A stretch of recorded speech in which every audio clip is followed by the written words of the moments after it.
Welcome, everyone. My name is Father Charles Trujols. I'm the director of the Catholic Information Center.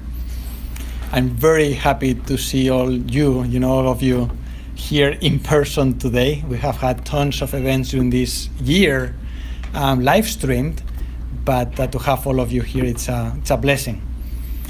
And this is going to be one of the few last events in person in the current Catholic Information Center, because we are going to have renovations in the fall. So the whole CIC is going to be upgraded, and it's going to be amazing. So in the meanwhile, while this happens in the fall, we will be using the second floor here in this building. So the CIC will still be in operation and in full swing. Anyway, I wanted to also let you know that we are going to have our gala, the CIC Gala that we have every year on Thursday, October 21st. We give an award every year, and this year we are giving the award to the president of the March for Life, Ginny Mancini. And then you can see and get all the information on our website. Now, if you see today, we have some books and some shelves are a little bit in disarray. It looks like someone has, a hurricane have come in, but we know exactly where every book is. We are just getting ready for the renovations this fall, so we are just trying to organize ourselves.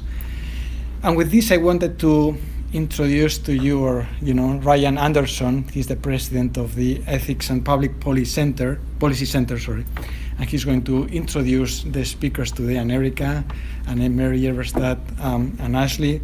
Anyway, and he's a great friend of mine and great friend of the CAC, and thank you for being here, Ryan, as well, and please. Great, thank you. Great. Thank you, Father Charles. Thank you, Mitch and Rosemary, for doing all the legwork and setting this up.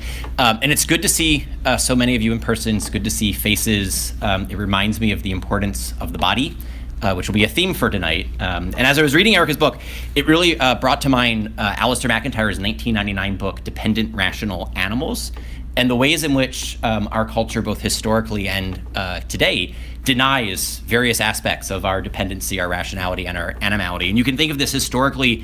There were many cultures that denied the full rationality of women.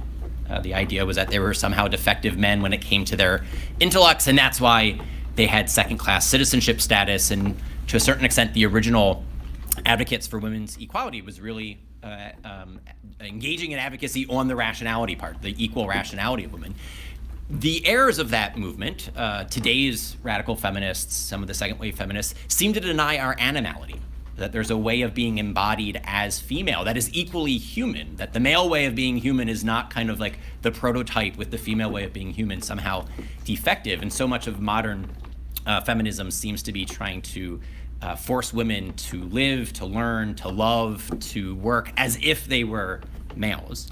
So that would be a historic way denying the rationality, a contemporary way of some radical feminists denying the animality. And then it seems like everyone is afraid of the dependency part, right? We celebrate Independence Day. We don't have a national holiday for Dependence Day. Maybe Thanksgiving is the closest we have where we celebrate a dependence on God, but not on brothers and sisters, mothers and fathers, family, community, et cetera, et cetera.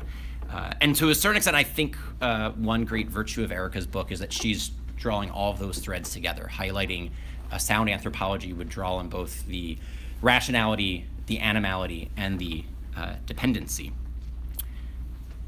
So to a certain extent, I think this is a worthy heir of a lifetime of academic work by someone like Alistair McIntyre, someone like, what's his name at Harvard, Michael Sandel, and his concept of the unencumbered self versus the encumbered self. All of which is to say is that if you are following any of the contemporary 20th, first century Catholic intellectual debates, Erika's book probably intersects with a half dozen different of those debates. Debates about feminisms, the different waves of feminisms, lost feminisms, and different proposals moving forwards. Debates about family policy, right? And they're wonkish debates about paid family leave and child tax credits, there's also the deep philosophical debate. Why do we value the family as family? And why is it a public good that deserves public support? Debates about abortion and the Supreme Court, sex discrimination and the Supreme Court, the jurisprudence surrounding sex, privacy, equality, asymmetrical reproduction. This might be something of prominent importance in the coming months as the Supreme Court hears the Dobbs case. Debates about rights and duties and virtues and how those three concepts relate to each other, and the reality here that a sound understanding that rights exist to create space to fulfill our duties to practice the virtues. Right? You'll see all of this in Erika's book. And then lastly, the debates about liberalism. Right? How should we think about the American founding, the American legal project? What Erika does is draw on a historic thinker, a forgotten historical thinker, Mary Wollstonecraft, and then a contemporary hero to many of ours, Mary Ann Glendon, to propose that there's a lost thread of feminism that we could gainfully recover and deploy today. I say all of this getting to brag about Erika. Recently, I became the president of EPPC. I inherited Erika and this book. I can take no credit for it, but I think it's EPPC at its finest, right? This is the type of scholarship that we aspire to produce, and I'm just grateful that I get to inherit a scholar like this. And so the credit goes to Erika and to Ed, the previous president. All right, so let me introduce the panelists, and then I'll get out of the way. Erika is going to speak first. She's going to speak about some of the main themes about the book, which she hoped to accomplish in writing the book, and then we'll hear short responses from Ashley McGuire and Mary Eberstadt, and then we'll have some time for moderated Q&A with you, the audience. So as I mentioned, Erika is a fellow at EPPC, a legal scholar specializing in equal protection jurisprudence, feminist legal theory, and Catholic social thought. Her essays and scholarly papers have appeared in publications such as the Harvard Journal of Law and Public Policy, The Atlantic, First Things, CNN, National Review, National Affairs, the Claremont Review of Books, SCOTUS blog, and Public Discourse. She and her husband live outside of Boston, and they are the happy parents of 7 children.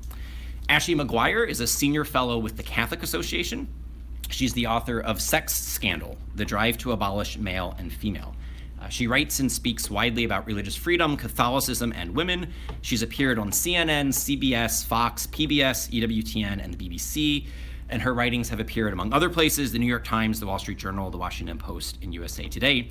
She lives right here in Washington, D.C. with her husband and their 3 children. And then Mary Eberstadt is the hometown star here. She holds the Father Arnie Panula Chair in Christian Culture at the Catholic Information Center. She's the author of at least a half dozen books, all of which are groundbreaking, advancing new terrain in each of the various topics. Some of my favorites include her most recent Primal Screams, How the Sexual Revolution Created Identity Politics. Before that, How the West Really Lost God, Adam and Eve After the Pill, and It's Dangerous to Believe. Amazon still sells all of her books, so she also has that going for her. She and her husband live in Washington, D.C., and they're the proud parents of 4 children. And lastly, in addition to thanking Father Charles and the CIC for co-sponsoring this event, I want to thank Carter Sneed and the De Nicola Center at the University of Notre Dame. This book is published through Notre Dame Press, the De Nicola book series at Notre Dame, and Carter and his center is a co-sponsor of tonight's event. So with that, please join me in welcoming Erika to the podium.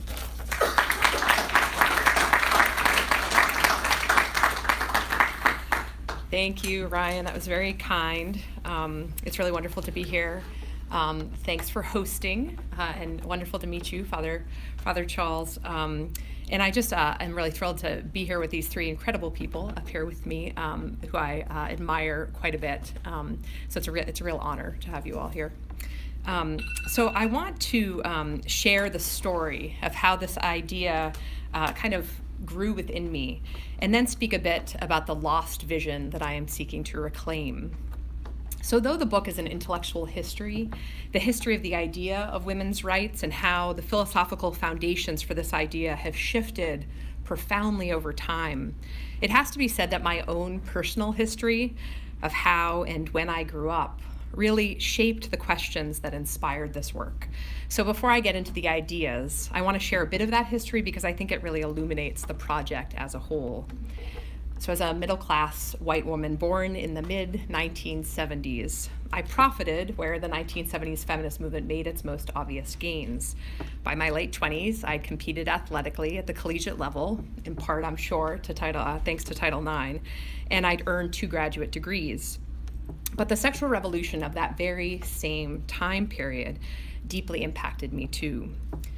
My generation was the first to experience the divorce revolution of my parents' generation, propelled by 1970s feminists of their day, and it took a toll on me, just as it took a toll on many others my age. My mother was married and divorced 3 times by the time I reached my 19th birthday. And by 13 and 14, I was acting out in all the textbook ways with little to no relationship with my father after my parents' divorce when I was 4. And so despite these kind of external accomplishments, I struggled internally with anxiety, depression, and even addiction in my teen years. Tragically, I also lost 2 close friends who are also children of divorce to suicide. So this tension between the gains of the 1970s feminist movement and the losses born of the sexual revolution of that very same time period is knit pretty deeply within me. Cultural and legal advances for women, to be sure, but it seems that in the meantime, too many of us have lost an important cultural inheritance that had given priority to the longings for deep and abiding companionship and the duties, cares, and joys of family life and the life of the home. More poignant still, the gains and losses of this time period have not been equally distributed across the socioeconomic spectrum. Elite women, like me, have enjoyed the lion's share of the gains, while the poor and working classes have experienced the greatest losses. After all, by the grace of God and an excellent choice of a spouse, I've been one of the lucky ones, able to rebound from early losses to build a deeply satisfying marriage and family life and professional life of my own. But too many have not been so lucky.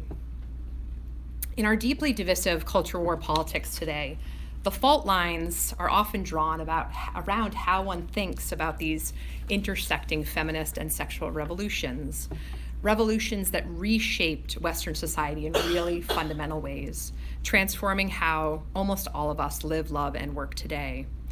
Those in favor of those transformations tend to line up on the left, and those opposed on the right. But really, the story is far more complicated than our politics seem to allow. And so it seemed to me that the time was ripe to really separate the wheat from the chaff, to tease out authentic advances for women while seeking to better understand where course corrections are most urgently needed.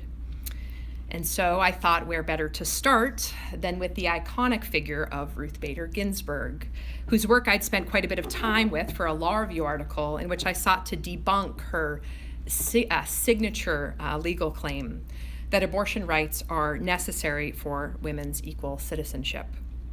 Ginsburg, of course, had shepherded through many of the legal advances for women in the early 1970s, rightly arguing, in my view, that women ought not be pigeonholed legally as homemakers, but rather should enjoy the opportunity to contribute to more public undertakings as well. But her ardent advocacy for abortion rights depended, it seemed to me, on an account of sex equality that took the male body as the norm. In a word, if men could walk away from an unexpected pregnancy, then sex equality required women to be free to do the same. And this male normativity, deep at the root of the abortion rights claim I'd come to believe, was also complicit in the growing feminization of poverty. After all, what has become increasingly difficult to ignore, and what I'd also explored in earlier work, is the way in which the sexual revolution dramatically altered the circumstances in which poor and working class women bear and raise their children. Whereas sexual intercourse and potential motherhood remain unshakably connected a half century later, that's why women need abortion, after all. The connection between sex and potential fatherhood, that connection that irresponsible men have always sought to avoid, has withered even further since the abortion-backed contraceptive revolution of the early 70s took hold. And it's become increasingly clear that this decoupling of sex from marriage and marriage from childbearing has unraveled in particular a working class culture of once stable marital bonds that children need, and both mothers and fathers once relied upon for their success at home and at work and in all of life. Elite women, after all, are just as likely to be married today as they were in 1950, and they and their children are enjoying all the benefits of paternal support and care. But unmarried women, who raise their children without the stable supports of their children's fathers, are at a stark disadvantage on any number of measures. And so because I found so contradictory the twin pillars of Ginsburg's thought, anti-discrimination on the one hand and the right to abortion on the other, I wanted to get behind her view of rights per se, and to understand its philosophical foundations and where she might have gone wrong. And this was a really essential and knotty web to untangle, because it seemed to me that this contradiction in Ginsburg's thought had really contributed to these tensions between the feminist and sexual revolutions I mentioned at the outset. Thanks in large part to her trailblazing work, women have achieved remarkable gains educationally and professionally, but without a concomitant valuing of the essential caregiving work that both mothers and fathers undertake in the home.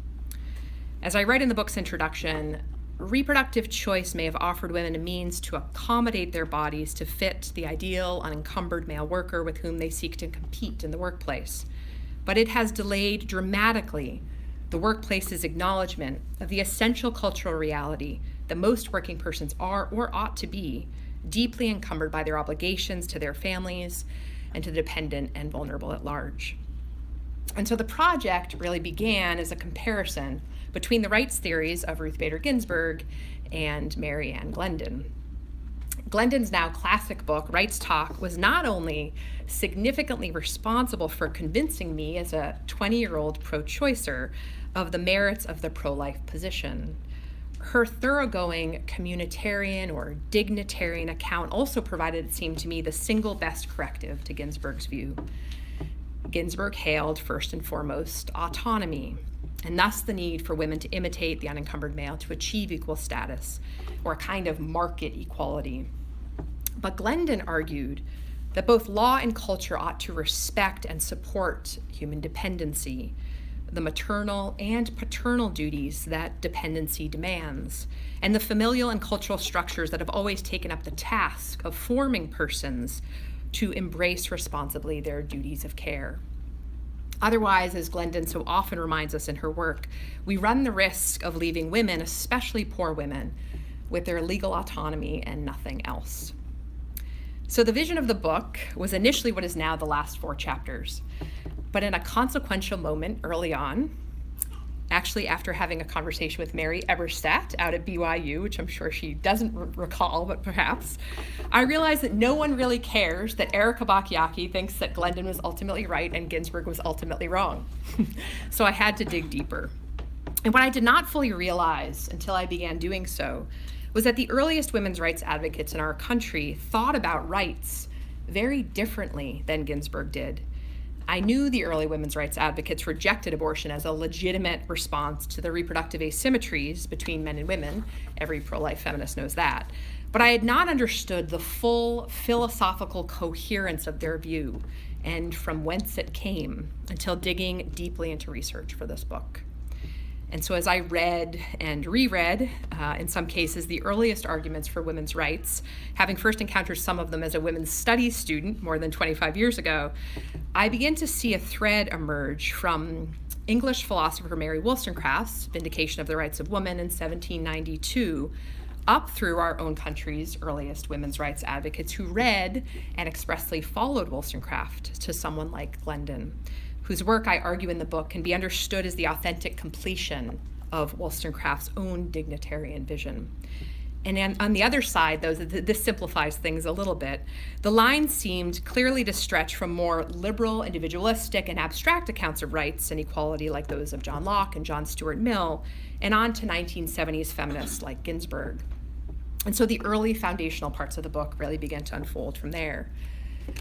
So basically, the book asks you to imagine a counterfactual, how women's rights would have looked, how our society would have progressed differently had we followed Wollstonecraft's vision of rights instead. But it also suggests building on Glendon's work and that of Jean Barthelstein and Elizabeth Fox Genovese, that vision is a far, far better one for us today, 200 years after Wollstonecraft wrote. So let me now spend a few minutes articulating that vision, and then I'm eager to hear from our esteemed panelists. So even a really cursory reading of A Vindication of the Rights of Woman reveals with some irony, perhaps, that Wollstonecraft was not chiefly concerned about rights at all. Rather, she was concerned most especially with the advance of moral and intellectual virtue in both persons and societies. An advance she believed would be best realized were our politics and laws shaped around the common human dignity of each person. Persons are equal in dignity, thought Wollstonecraft, because each one, regardless of sex, race, or social status, is a rational creature capable of moral development. Of, as she writes, quote, rising in excellence by the exercise of the powers implanted for that purpose, end quote. The purpose of both law and government, then, is to encourage progress and virtue for each and every person, whether rich or poor, man or woman, whatever his or her starting point. Following the ancients here, she believed that human beings' attainment of virtue, not their attainment of property, wealth, or status, would guarantee personal, familial, and societal happiness. As she wrote most famously, society can only be happy and free in proportion as it is virtuous. And so Wollstonecraft, I think, offers a unique synthesis of ancient wisdom and modern political insight, correcting errors she saw among philosophers of her day and proposing a program that in its fullness remains yet untried today. So let me drill down a bit more into her moral vision in order to get to her rationale for rights. What does it mean to be virtuous, according to Wollstonecraft? Well, in a word, to imitate God through contemplation of the truth and benevolence toward others. Goodness, she says, has but one eternal standard, God, and thus all his creatures, regardless of sexual or social status, are responsible to that single standard. But more concretely, virtue is for Wollstonecraft cultivated in the daily obligations of life, obligations which spring forth from our given nature as rational, moral, and familial beings, duties to self, to develop one's rational faculties and to master one's appetites, duties to family, to care for one's dependent children, spouse, and elderly parents, duties to fellow creatures, to be useful in one's work and to respect the dignity of all, and duties to God, to pursue truth and goodness and to trust in his providential designs. And so our concrete day-to-day responsibilities to others are the first reality. Rights for Wollstonecraft are born of and enable us to fulfill those responsibilities.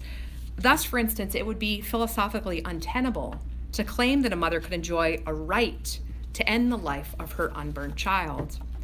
Rather, she enjoyed rights to better discharge the special duties of care she already owed to that child. Wollstonecraft's defense of rights was thus inspired by an ancient view of the human person, one that exalted the common human pursuit of wisdom and virtue above all else. And she saw how these noble human ends, wisdom and virtue, are achieved concretely in the good that is to be done each day. But, thought Wollstonecraft, and again here she follows the ancients, without one's reason properly directing the passions toward virtue, one's animal instincts would, quote, run wild, rendering a person impulsive, selfish, even brutal.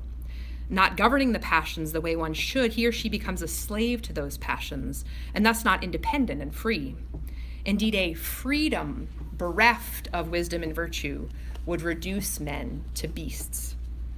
And this was especially true in intimate relations between men and women, the wellspring of the domestic affection she recognized as the very source of every public virtue. Chastity was then not to be abandoned in the pursuit of equality between the sexes, nor was this virtue specially required of women, as was the convention of the day. Rather, it was men who, in pursuing self-serving indulgence, without habitual respect for women or regard for the noble purposes of sex and the goods of shared domestic life, had too often failed to treat women with the dignity they deserved.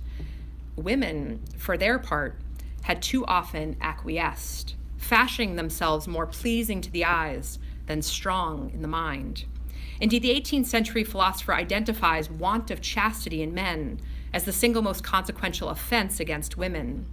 And so, Wollstonecraft's radical, but in recent decades, totally unsung, vision of sexual integrity for both sexes, with a view toward virtuous relationships of mutual trust and collaboration, poses, it seems to me, an especially striking challenge to a modern feminism shaped by a very different kind of sexual revolution.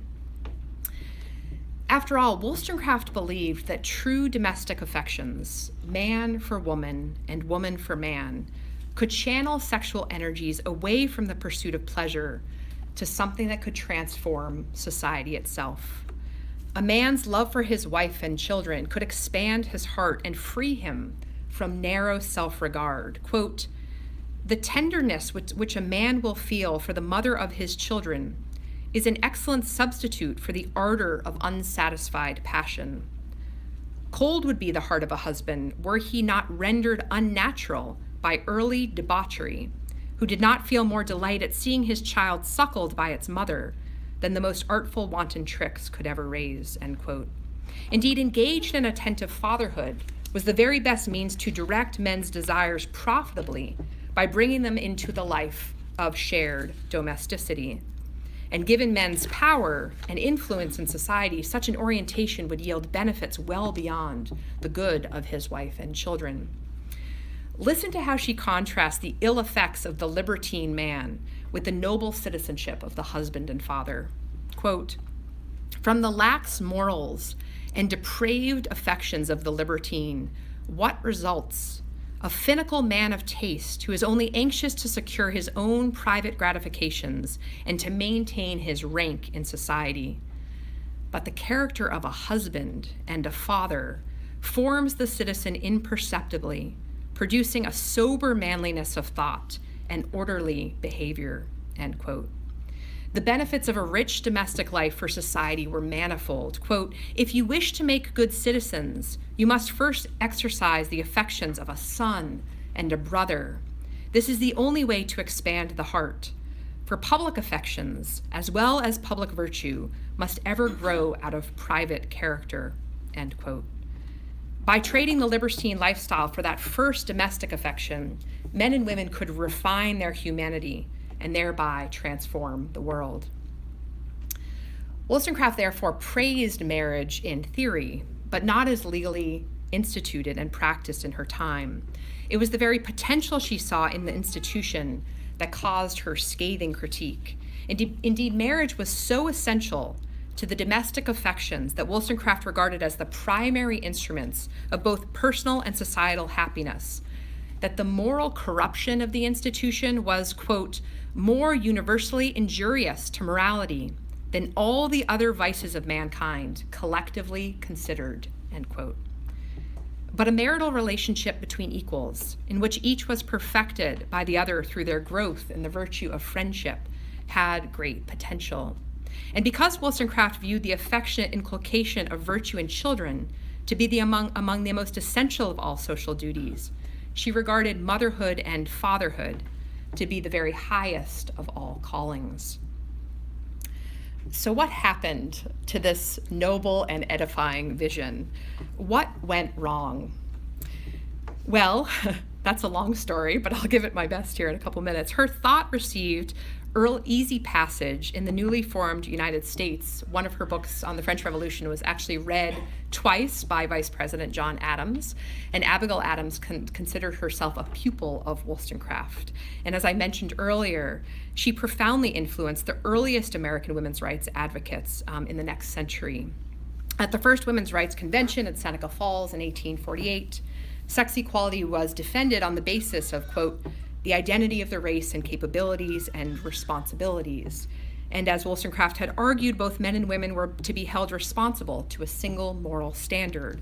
One resolution of the convention at Seneca Falls, responding to the perennial injustice of the sexual double standard, read, quote, that the same amount of virtue, delicacy, and refinement of behavior that is required of women in the social state should also be required of man, and the same transgressions be visited with equal severity on both man and woman, end quote. But as the women's rights movement wore on, some began to trade Wollstonecraft's prioritization of the virtuous fulfillment of familial and social obligations, the foundation of her argument for civil and political rights, for Locke's more individualistic and abstract conception. Likewise, in the decades following the publication of John Stuart Mill's Subjection of Women in 1869, liberty was transformed from a means to virtuously fulfill our responsibilities to an essential human capacity with no particular goal or end. In Mill's telling, elites were not so much to direct their gifts toward the common good as Wollstonecraft thought, but rather to engage creatively in experiments in living, regardless of the downstream effects on the more disadvantaged. And, well, both Locke and Mill really eclipsed Wollstonecraft's influence beginning in the late 19th century, and especially as we get to the mid-20th. Given the importance Wollstonecraft gave to the natural duties of the family, it's really unsurprising that she would dissent from the state of nature theorists, and she does this especially with Rousseau, but with others too, in favor of an older account of human nature. Rousseau's description of natural man, for instance, is at quite a distance from Wollstonecraft's view of the givenness of familial obligations. In Rousseau's Second Discourse, for instance, we're told that natural man, quote, bedded down at random, and often for one night, according to chance encounters, opportunity, and desire, leaving children whom the father, quote, did not even recognize, to be cared for solely, we assume, by their mothers, or an orphanage, I suppose. And then when civil society came into being, for Rousseau and the other state of nature theorists, it's of course only male individuals who are counted as full liberal citizens. Women disappear into the newly erected private sphere. Men's liberal citizenship depends upon women's traditional work of nurture and care, but simultaneously renders them as dependent as their children, just the contrary of the autonomy necessary for full liberal citizenship. It's no surprise, really, then, that the modern theories of women's rights built upon this liberal edifice would end up placing the putative right to abortion at their very center. For if participation in public life and in market work requires one to be unencumbered by natural obligations and beholden only to those voluntarily chosen, unexpected pregnancy and time-consuming caregiving find no place in them. Indeed, Hobbes's particular view of the state of nature, characterized by radically autonomous and self-interested male and female individuals, naturally equal, but only in their capacity to engage in a war of all against all, is not so dissimilar from the rat race of late capitalist societies. Women with infants are at an obvious disadvantage against those without such caregiving responsibilities, as in Hobbes's mythical world. They may feel the need to discard them just to survive. But of course, reality is much closer to Wollstonecraft's view.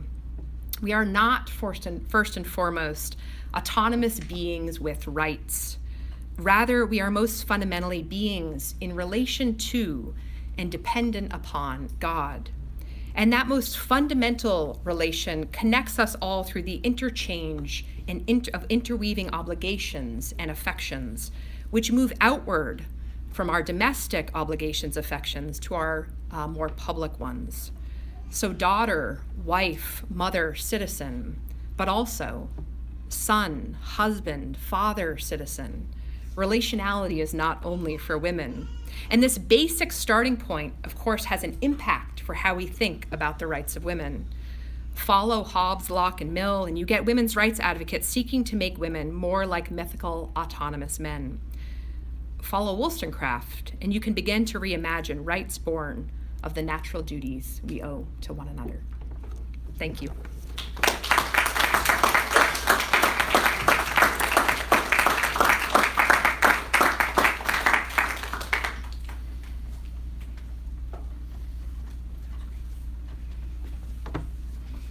Thank you, Erika. First, a note to Ryan Anderson. The fact that Amazon is selling my books is proof that Amazon is not reading my books. Proving again that Amazon takes men more seriously than women. I'd like to start tonight with a story that comes to mind, that came to mind more than once as I was reading Erika's book. It's a story about herd behavior among intellectuals and how that herd behavior is not foreordained and can change. So I'd like to go back a couple of decades in time for reasons that will become clear at the end. Before the collapse of communism was ushered in by the Velvet Revolutions, academic and other polite society in the United States shared a near consensus about the Soviet Union.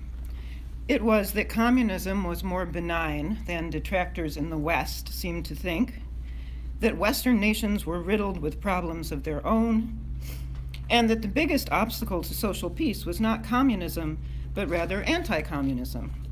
And this is what everybody in polite society believed. This was what students on elite campuses were taught. So it's all the more remarkable to realize in retrospect the moment at which that consensus on the left began to crack. It was 7 years before the fall of the Berlin Wall. On February 6, 1982, at a town hall where many leftists had gathered to protest the imposition of martial law in Poland. To the shock of almost everybody there, Susan Sontag, the reigning grande dame of the left, took the opportunity to excoriate her own side. Famously, she declared that communism was fascism with a human face, and she threw down this challenge. She said, "Imagine, if you will, someone who read only the Reader's Digest between 1950 and 1970, and someone in the same period who read only The Nation or The New Statesman. Which reader would have been better informed about the realities?" The answer, I think, should give us pause. Can it be that our enemies were right? This was a clear instance of secular prophecy. Immediately after the Velvet Revolutions, almost none of communism's defenders in the academy or anywhere else dared to raise their hands. It was an astonishing turnaround brought about by the accumulation of evidence that changed the mind of one prominent intellectual and then many more. So I thought of this episode often when reading Erika's remarkable and remarkably important new book. Someday, the Western intelligentsia will have to reckon with another large subject, the sexual revolution. And when that happens, the rights of women will, in retrospect, have been a landmark along the way to that reconsideration. This is true for at least 3 reasons. First, because the wrong turn taken by feminism has not only shortchanged women and children and empowered predatory men, as Erika argues forcefully and convincingly, it has also made many women miserable. Women, that is, who are outside our counterculture.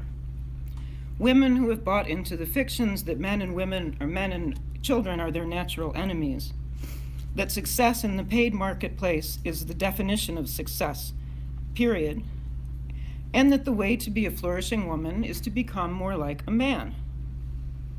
A great many women today, especially after Me Too, are openly asking why they aren't flourishing in the world that feminism has made.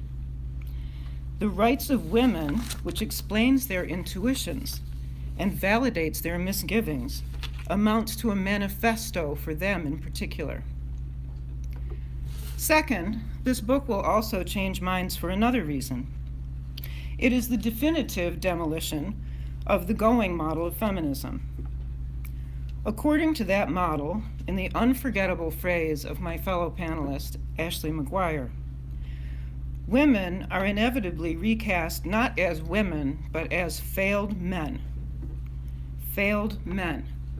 In the dominant mode of Western feminism today, everything intrinsic to women makes women a problem. Above all, on this model, female fertility is the biggest inconvenience of all. one demanding to be managed by industrial interventions that further burden women, chemical and mechanical contraception, with the violent denouement of abortion as a backstop. So against this current thinking that fails to honor women, fails to protect them, and fails to give them their due as co-creators of life itself, Bachiochi resurrects an incomparably more sane and humane tradition of feminist thinking. Other writers have worked in this vein before, but none, to my knowledge, have succeeded so brilliantly in this recreation of lost thought. Erika not only recovers this dignified past, but as well, by using it as a foil to the feminism of the present, her book shows how thin and punitive this other regimen has become. Third, among other virtues, the book offers a valuable lesson about public argument and how to engage in it for the win. Between the lines, it is a spirited rebuke to one of the intellectual deficiencies of our age, historicism. Contrary to what progressives argue, history is not foreordained, including intellectual history. The Rights of Women shows clearly that feminism took a wrong turn following the feminist mystique in particular. And the book shows just as clearly that there is a path back to a more magnanimous feminism, one based on a true anthropology of womanhood, rather than the crabbed and diminished anthropology that today's feminists have mistakenly embraced. It could not be more fitting than to celebrate the appearance of this countercultural book here at the CIC, where a powerful counterculture has been growing up for a long time now. The day is coming when people on the left will stand and say of the sexual revolution what Susan Sontag said of communism, that their adversaries were right all along. And when that first leader on the other side steps up, breaks ranks, and comes over, the rest of us will welcome her with open arms. And maybe even, it's to be hoped, a Bachiochi Award named to honor the author of this game-changing book. Thank you.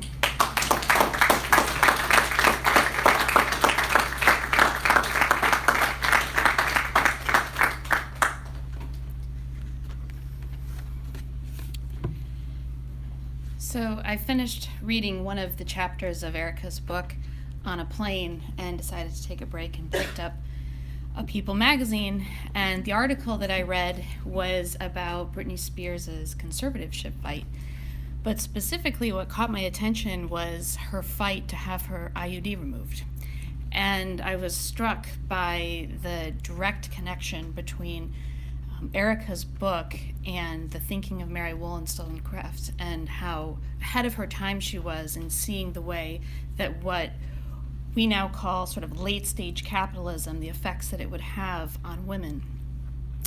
I have a friend who we repeatedly text each other articles that we just supplement with the phrase late-stage capitalism, and they have to do with the effects that it's having, specifically on women in the name of feminism. And I wanted to read two of the last titles and a couple of clips from them, again to show how monumentally important Erika's book is, especially for young women today who are trying to navigate this world. The first one was from The Atlantic. It was entitled, "No One Has to Get Their Period Anymore." And this is a quote from a mother in the book. She said, "Without periods," she says about her daughter, "they won't miss 2 days of school or work each month, or get cramps during the SAT or swim meets, or deal with any of the other related stresses. I want them to be competitive against those who don't have uteruses." The second was an Apple News article entitled, "To Save Money on Surrogacy Costs, More Parents Are Aiming for Twiblings." And this is a quote from a woman who opted for this thing called twiblings. "It is a lot easier for me to want to be home and get through those little baby mushy years if they're really close in age. If I did the standard 2 years apart, then I'm going to be out of work for about 4 years before I could really get back into the industry. that was a very, very big financial thing for me in making this decision. So I just give you those as two examples of actual serious articles that are written today that exemplify just how serious things have become when it comes to late-stage capitalism and feminism. And I've been personally struggling with the idea of feminism, which in my opinion is something that's really in sort of a free fall. Like, we're in these sort of twilight years of feminism, and struggling to separate out what I think of the different waves. I think, we call them the first wave and the second wave, and I think Erika's book does a really good example of really delineating the fact that the first wave of feminism was much more of a civil rights struggle, and that the second wave really has almost actually nothing in common, and works in many respects directly against the thinking and the work of the women in the first wave. And wondering whether, the question I keep asking myself is, are we really sort of experiencing, especially with what's going on with transgenderism, this sort of final frontier of the second wave of feminism? Are they actually accomplishing what they set out to do in eradicating and abolishing the differences between the sexes? Or is second wave feminism actually devouring itself and collapsing, in which case I think it's entirely plausible that we're very close to experiencing a sort of vacuum of thinking in terms of what fills that place.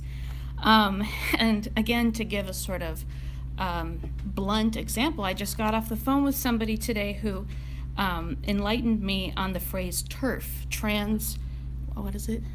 trans-exclusionary radical feminist, and apparently they've so enraged the transgender movement that it elicited a hashtag called punch a TERF in the throat. So those are the kinds of moments when I think actually it's really the second that we are watching what we call feminism collapse, in which case I think it's absolutely essential that thinkers like Erika Bachiochi stand at the ready with works like this that revive what is good and redeemable from the very beginnings of thinking about the rights of women to fill that void. And then I just wanted to offer 3 brief reflections that struck me about the book. I mean, I've been very influenced by Erika's thinking about the idea, as Mary mentioned, that women today are conditioned to fill a male norm and reject what is essential about themselves. But I was also struck by Mary Wollstonecraft's thinking, the way she talked about work and domestic work. I think that's really important, and I think that that's something that's happening right now. And I was very struck, I want to say it was almost 10 years ago, by a quote that Leon Cass gave at an American Enterprise Institute dinner, where he said, "We human beings are at work not only when we are occupationally working, we are also deeply at work in the activities of love and friendship, and especially when we are actively engaged in family life, the domain of private life in which Americans find the most meaning." And that's really been shaping my thinking for the last 10 years, but reading Erika's book, I was struck by the fact that really it was Mary Wollstonecraft who thought it and said it first. The second is the way she thinks about rights, and I think the need for Americans especially to rethink rights in terms of the family. And I was struck in your book by the way you talked about the medieval era as a time when actually it was arguable that women had more rights, both within the domestic sphere and the civil sphere, in the sense that both the occupational work and the family work was very much shared, and it was actually sort of this Enlightenment departure with the emphasis on individualism that led to a sort of regression of women's rights. And then I think when you bring on capitalism, and now what my friends and I call late-stage capitalism, that regression is accelerating at a sort of alarming pace. And then finally, I just wanted to draw the connection and commend to you the book of my fellow panelist, Mary Eberstadt. And actually, before I knew we would all be doing this panel together, I actually wrote in the margins of a page, Mary Eberstadt, because I was also struck by Wollstonecraft's emphasis on the importance of women especially, but the family in raising citizens of virtue. She said, I have endeavored to show that private duties are never properly fulfilled unless the understanding enlarges the heart, and that public virtue is only an aggregate of private. And then Erika wrote that well-intentioned human beings make for a well-ordered society. And that reminded me very much of Mary Eberstadt's book, Primal Screams, which I talk about constantly at home with my husband. But it's a wonderful book that, I think as people today are trying to understand all of the social upheaval and the turmoil that we're experiencing, just how, we can't think of that as separate from the issue of women's rights, and that again, it's a proper understanding of women's rights that will restore harmony in the home, which is the only antidote to the social upheaval that we're experiencing today. So with that, I thank you and was very honored to speak here today on the heels of Erika and Mary. So thank you very much.